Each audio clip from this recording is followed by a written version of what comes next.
My original plan for this video was to browse the list of crypto games on Steam, playing them each and providing a brief review. This was quickly determined to be a terrible idea, since most are borderline unplayable. But Jauwn, I thought Valve banned crypto and NFT games. That's only somewhat true. As long as the game client on Steam doesn't directly advertise or integrate with crypto, you're good to go. This has resulted in Steam's crypto crap catalog stinking 10 times worse than Epic's. Told through the lens of a hapless consumer in search of a good time, I've curated a tour of 5 terrible crypto games on Steam. Before we begin, I'm legally obligated to read the following black box warning.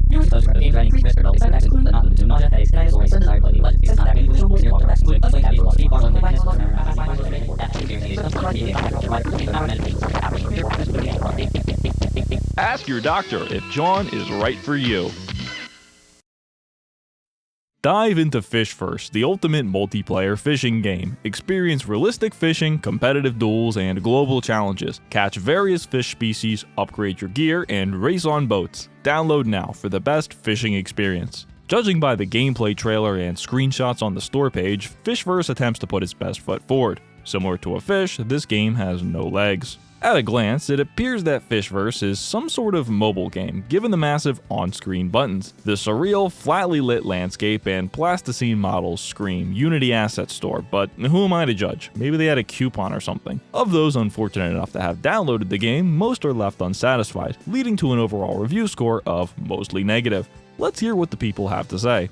The best fishing game to also steal your information. I have no intention of ever opening this game again. Do I even have to explain why this is bad? Look at the trailer! Not too promising. Let's install it. Immediately after launching, we're prompted with an email sign-up. This account creation requirement is present in almost every crypto game on Steam. I can only speculate as to why they do this, but I have 2 guesses. First is that you're forced to visit their website where they can try and sell you the crypto that they're barred from advertising in-game. And second, even if you don't buy their crypto crap, they can at least sell your information for a fraction of a cent to another crypto scammer. FishVerse's sad excuse for a website makes no hesitation in asking us to connect a crypto wallet. They also present us with their trio of crypto coins, FVS, Salt, or Fresh. While we're here, we might as well read more about the talented team behind the breathtaking FishVerse. These 4 handsome young men hailing from Vilnius, Lithuania intend to shock the world with their upcoming fishing metaverse experience. It appears that this is actually their second attempt at creating a crypto game, with their first foray being a game called MetaShooter. In a similar vein to FishVerse, this is a hunt-to-earn game where you can buy NFT guns and get rewarded in MetaShooter tokens, or MUNT for short. I'm not sure if this game's been abandoned, but it doesn't seem like their token is doing too hot. Since 2022, it's lost 98% of its value, and it's currently worth $0.0051. Somehow, there are over 3,000 wallets holding MUNT coins. Careful, don't blink or you might miss it, cause this coin's hitting a new all-time low every 3 seconds. Anyway, I've never been much of a hunter, so let's just focus on the FishVerse. After logging in with my freshly verified disposable email, I found myself presented with the following buzzword garble. The FishVerse, fish-to-earn ultimate NFT fishing metaverse. Judging by the user interface, it's clear the developers made no attempt to differentiate the mobile and PC versions of the game. Smart. I mean, why make your jobs any harder when the investors never launched the game anyway? There are 4 modes to choose from: boat race, dual fishing, survival boat fishing, and open world fishing. Since I'd imagine this game has precisely 0 players, it only makes sense to start with the single player mode, open world fishing. Yep, this is a fishing game alright. I think the visuals speak for themselves, but in case you're just listening, I'll describe them for you. My character is a hairless man in a fishing vest and hat, and the environment is what could best be labeled as, surreal. Water is nothing more than a slow-moving texture without any splashing or ripples to create an illusion of interactivity. The way your player's skin clips through the shirt is just fantastic, but that's nothing when compared to the ridiculous running and swimming animations. Let's try fishing. To do this, open the menu by pressing the I key to equip a piece of bait. The on-screen buttons don't appear to do anything at all, so try your best to pretend they don't exist. Bait and rod in hand, you can left-click on the water to cast a line. Please take a moment and observe the sophisticated fish AI system. Fish will immediately bite any bait in front of them, so just cast your line on their face and consider yourself hooked. Oh look, they're schooling! After you've hooked a fish, you basically just spam left click to reel them in. With the fish in your inventory, you can walk over to the nearby shop and sell it. This money can be used to purchase other rods or different types of bait. And that's pretty much it. Do this over and over again to gain money and experience. Leveling up unlocks portions of the map where you can catch different fish, but for now, I'm restricted to this small play area. Unfortunately, I have no desire to make progress, so I just started wandering around the map and trying to glitch through the invisible walls. I also took a tour of the settings menu, which is somehow less functional than the rest of the game. 90% of these buttons do nothing at all, like the volume slider or field of view adjustment. There are 2 graphic settings, low or smooth, and another button labeled frame rate, but it only has one setting, high. Perhaps a more fitting name for the low graphic setting is hallucinate. Applying this causes most of the game's textures to be replaced with abstract lines and colors that shift dramatically with movement. Traversing the barren landscape and watching the foliage pop in and out of existence is certainly more appealing than actually fishing, so I'll give him credit for that. But as expected, this fun was short-lived, as I soon found myself stuck in a crevasse, unable to move. Returning to the main menu, I took a moment to browse the leaderboard. The top players have all caught hundreds of fish, which must have taken hours. This can only be explained by the Lithuanian government adopting FishVerse in lieu of corporal punishment. Another important thing to note is the way this game handles usernames. You might have noticed that my username is spam2. This is because the email I used to sign up was spam2@jauwn.io. FishVerse simply takes everything to the left of the @ sign and makes that your username. This could easily be considered a security vulnerability. All you would need to do is add a common domain like @gmail.com to any of the usernames on the leaderboard and you've got a targeted phishing attack. Speaking of phishing attacks, I kidnapped 12 random people and forced them to try the multiplayer mode. This is barely functional, and it took dozens of tries to finally get it to connect. Wait a minute, what's going on with this timer? It shows that there's 100 seconds in a minute. I guess it's a Lithuanian thing. Anyway, the multiplayer mode is basically the same as the single player one, except you can only play for 4 minutes before the game ends. While technically the winner is whoever caught the most fish, I'm of the belief that the true winner is the one who doesn't download the game at all. There's also some boat racing mode, but I could never get it to work. In conclusion, FishVerse is the perfect example of a crypto game. The NFT implementations are nonsensical and bare bones, and the game is nothing but a hastily thrown together asset flip. Despite this, they were still able to receive more than $250,000 in funding. I guess it's time for me to chase my dreams and make an NFT golfing game. That'll raise at least $1 million for sure. Oh, never mind. 0.4 out of 10.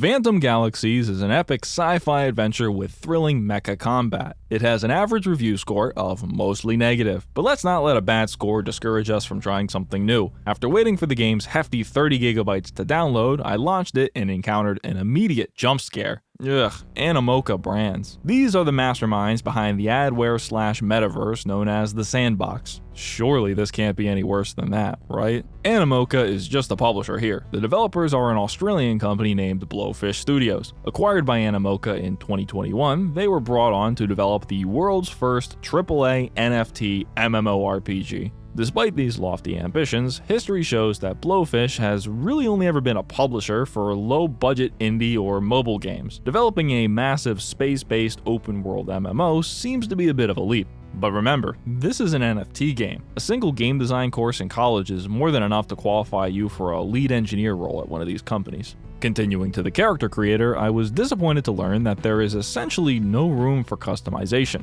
You can only choose between male or female, 2 face types, 3 hair colors, and 4 hairstyles. Your actual facial features are randomly generated, with true customization locked behind the purchase of an NFT. What an amazing decision. Don't let Activision see this. An introductory cutscene introduces us to our role as a mech pilot fighting to secure frontier space. It's immediately apparent that the game has some semblance of art direction since the mechs and spaceships look pretty cool. However, as soon as you spawn into the game, it's apparent that quality is nothing but a facade. This feels exactly like yet another Unreal Engine asset flip, complete with the usual nauseating motion blur. Following the on-screen arrows, we're directed to a Captain Olsen, who helps us to board our mech for a short tutorial. Despite the marketing materials insinuating that this is a mech game, Phantom Galaxies is actually a third-person space shooter, closer to something like Everspace 2. The controls are workable, but it doesn't exactly play how you might imagine. Your ship can stop, start, and turn on a dime. There seems to be no concept of momentum. This makes movement a motion sickness-inducing catastrophe. The first tutorial mission has us flying around the space station, shooting at drones and dodging missiles. You're also shown how to transform from a ship into a mech, which basically does nothing other than change your gun and allow you to perform melee attacks. I have no idea if this becomes more useful later on, but it feels very out of place and forced. If for some reason you still had any hope for Phantom Galaxies, well, watch this. For your induction, I've put the training wheels, so to speak, on two of my favorites, the Assault and the Buster. Take your pick. I'll use the other one. No, you're not just hearing things. That character changed voice actors halfway through a paragraph. After learning the flight controls, you're instructed to return to the base and continue the main quest line. Next, we need to go mining.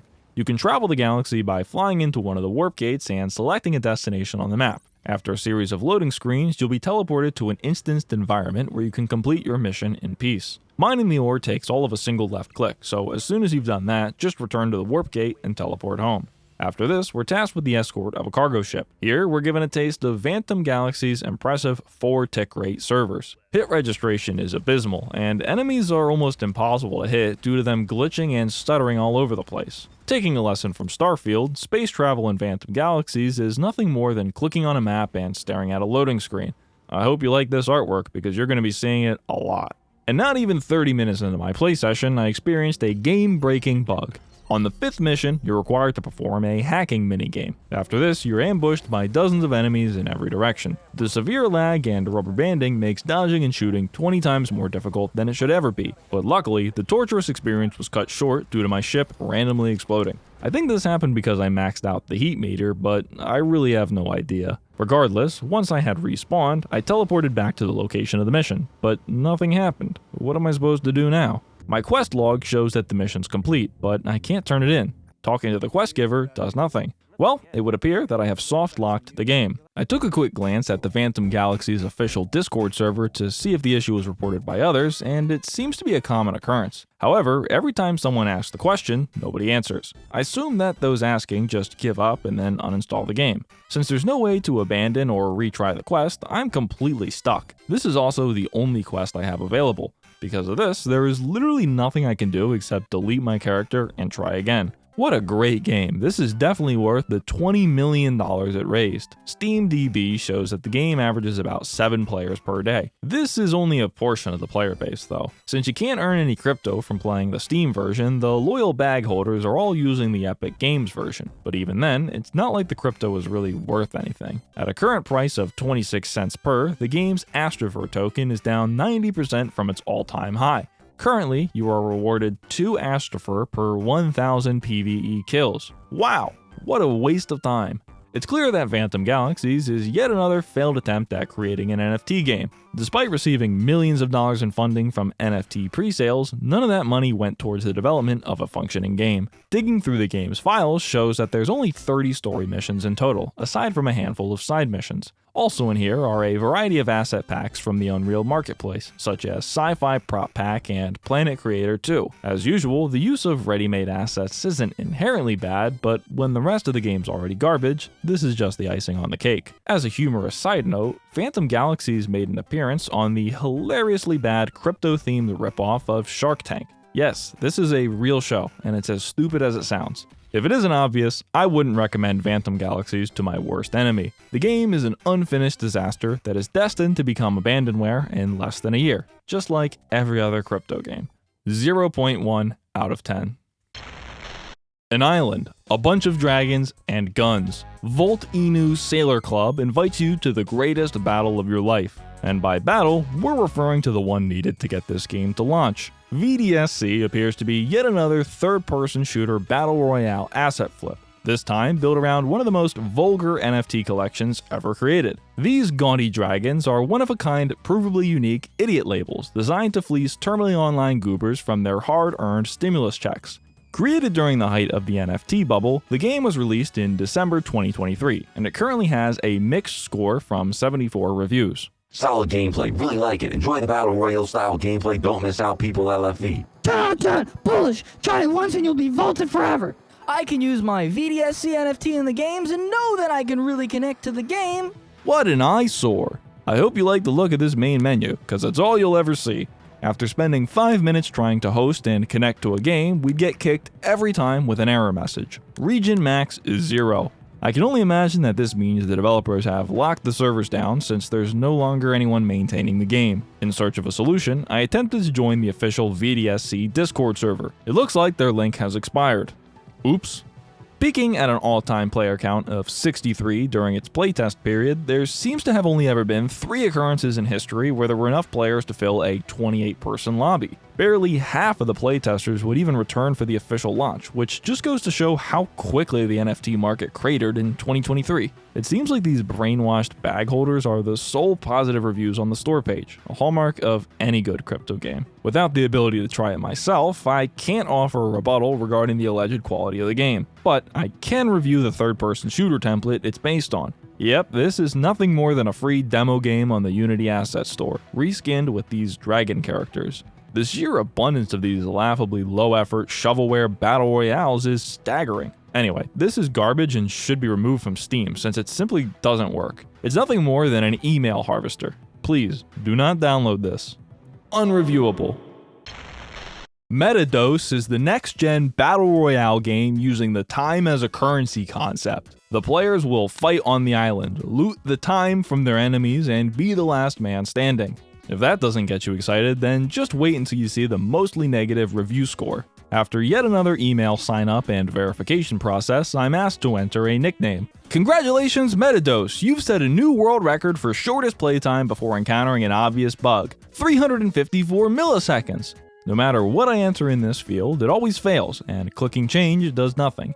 The only way to bypass this is by pressing escape. Featuring a whopping 4 playable characters, MetaDOS is a 200-player battle royale, but good luck finding anywhere close to that number of players. Despite the game's Twitter bragging of having 1 billion plus downloads, the game saw an all-time peak player count of 14. Thanks to the friends that I brought on this dumpster diving journey, we managed to get a lobby of 23 people. The first thing you'll notice about MetaDOS is the blatant attempt to copy Apex Legends. Aside from plagiarism, the graphics are atrocious, and the character animations look ridiculous. Also, open mic is enabled by default without ever notifying the player. Is this on open mic by default? Hello? Can you hear me? Yeah. That's awesome. MetaDOS is definitely one of the Battle Royale games on Steam. It's also one of the most challenging, as something as simple as looting items is made almost impossible for some reason. Most importantly, any strategy or nuance involved in gunplay is non-existent due to the triple-digit ping. Hit reg? Never heard of it. This could very well actually be the worst video game ever created. There is not a single redeeming factor that could ever justify downloading and signing up for this piece of crap. However, it does cross into the so bad it's funny territory, so I guess it's not all for nothing. My teammate managed to fall below the world just by using their special ability. They were then stuck there forever. That time as a currency concept mentioned in the description seems to refer to the timer in the bottom left of the UI. This constantly ticks down, and when it reaches 0, you instantly die. When this happened, I was able to get myself stuck in an infinite revive loop with my other teammate, the one that wasn't stuck on our ground. We did this repeatedly until we randomly won the game. Oh, we won. Oh, we won. Yay? While MetaDOS is hardly an approximation of the word video game, they still managed to receive $2.45 million in funding. What a sick joke. That amount of money could fund dozens of hobby developers creating passion projects, but no, let's just keep funding NFT garbage. Surely this will save crypto from its terrible reputation. War crime out of 10. Kart racing, ultimate abilities, over 100 karts, 100 challenges.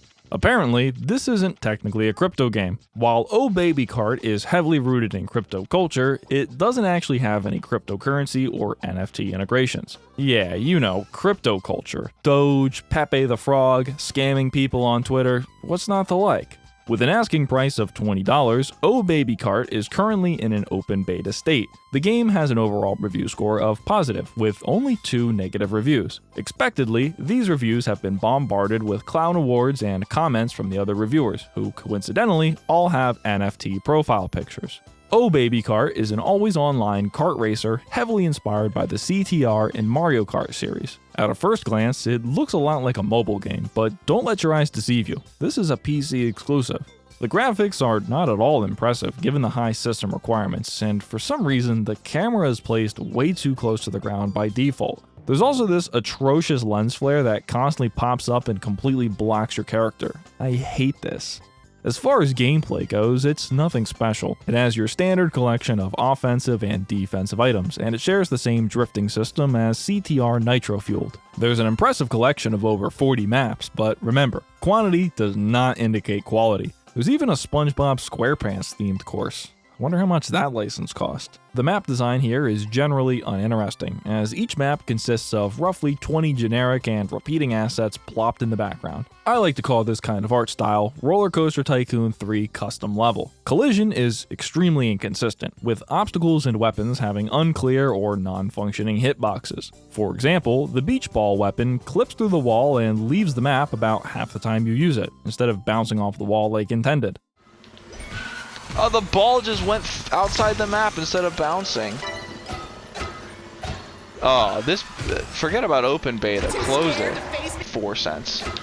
And I love that. The balls just go outside the map, they're worthless. I also got stuck on level geometry on more than one occasion, partially due to the asinine camera placement. Other than online multiplayer racing, there's also a lengthy single-player challenge mode. I tried the first level, but it was too hard, so I gave up immediately. Besides the licensed SpongeBob content, there's also a DLC featuring Invader Zim, carts, and characters, and it costs $10. As far as the default characters go, they're all incredibly bland and based on references that would only be recognized by the terminally online crypto crowd. Each character has a unique special ability that can be activated during the race, so the differences are more than just visual. Aside from choosing a character, you may also customize your cart with some of the hundreds of collectible cosmetic items. This seems to be the main gameplay loop, grinding to get points and unlocking cosmetics. These cosmetics are awarded randomly, and you can buy and sell them on the in-game marketplace, which uses the points earned through regular gameplay as a currency. No microtransactions here. It's an intriguing system, and definitely a lot better than your standard loot box system, but it's not enough to keep me from refunding this game. Oh Baby Kart is definitely not the worst racing game ever. That would be Dino Dash. However, I don't think it's worth the $20 price tag. They originally planned for the game to be free to play, but they changed their minds after they realized that wasn't sustainable. So, who exactly is playing Oh Baby Kart? SteamDB shows the game averaging about 5 players per day, with an all-time peak of 26. However, you can also buy the game on their official website, so those players won't be accounted for here. Browsing for YouTube videos and Twitch streams related to the game yields little confidence. Aside from the few times they sponsored people to play their game, it's received almost no organic coverage outside the cryptosphere. Their Discord server is sparsely populated and consists mostly of the same 12 people holding off-topic conversations peppered with the occasional slur. Despite the game's cute veneer, it's the same cult-like community that surrounds any crypto project. Oh Baby Kart is not a game that I would recommend. It's a clunky and uninteresting kart racer that bases its entire identity around crypto cringe. Also, Oh Baby Kart, that's really the name you went with? The original name for the game was What the Kart, which also sucked, but it's way better than Oh Baby Kart. Anyway, for the exact same price, you can get Sonic All-Stars Racing and all of its DLC, a much more polished game that still has an active player base 11 years after launch. To say one good thing about Oh Baby Kart, at least it does a good job keeping the crypto community sequestered and away from normal games. In summary, Oh Baby Kart is a playable video game with content. Give it a try, and prepare to get cyberbullied if you leave a negative review. 5 out of 10. Well, that was exhausting. I was originally planning to include 10 games in this video, but as usual, half of them were completely unplayable. There's only so much you can talk about when every game is the same reskinned third-person shooter template. But crypto is pumping again, so I'm sure there are dozens of more garbage games in the pipeline, and to think that I thought I could escape this Sisyphean cycle. Nonetheless, I'm Jauwn, and thanks for watching another crypto game review. And thank you to the loyal bag holders who made the difficult decision to purchase Jauwn coins so early. It's been a tough year thus far, but I'm excited to announce that we'll be releasing another 500 billion coins into circulation later this month. Make sure to grab them while they're still available. Who knows what they'll be worth in the future. Goodbye.